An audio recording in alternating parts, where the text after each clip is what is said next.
গরমের দিনে পথচারীরা যখন ক্লান্তিতে অস্থির তখন রাস্তার পাশে সুন্দরভাবে সাজানো তরমুজ তাদের মনকে মুহূর্তে জুড়িয়ে দেয়। এমনই দুজন মানুষের গল্প এটি। একজন সাধারণ বিক্রেতা হাসান ভাই আর একজন উদ্যোক্তা। হাসান ভাই অনেক বছর ধরে রাস্তার পাশে তরমুজ বিক্রি করছেন। তিনি পাইকারি বাজার থেকে তরমুজ কেনেন আর তারপর খুচরা দামে বিক্রি করেন।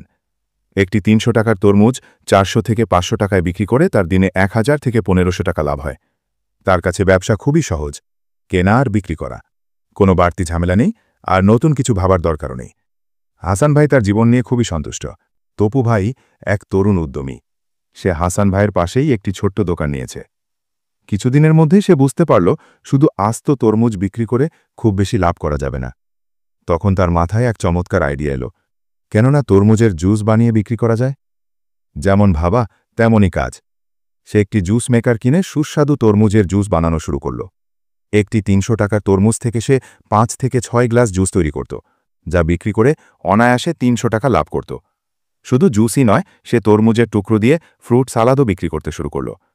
তার দোকানে বসে ঠান্ডা জুস উপভোগ করার ব্যবস্থাও রাখল। এভাবেই তপু ভাই তার বুদ্ধি আর পরিশ্রমে ব্যবসাটাকে নতুন উচ্চতায় নিয়ে গেল।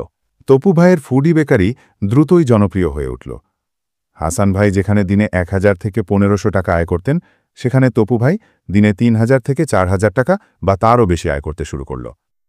এই গল্প আমাদের শেখায় যে একজন সাধারণ বিক্রেতা শুধু যা আছে তাই বিক্রি করেন, কিন্তু একজন উদ্যোক্তা একই জিনিস থেকে নতুন মূল্য তৈরি করার পথ খুঁজে বের করেন।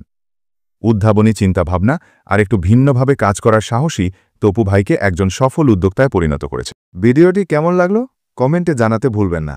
আর ভিডিওটি ভালো লাগলে লাইক করুন, শেয়ার করুন এবং আমাদের চ্যানেলটি সাবস্ক্রাইব করে পাশে থাকুন। দেখা হবে পরের ভিডিওতে।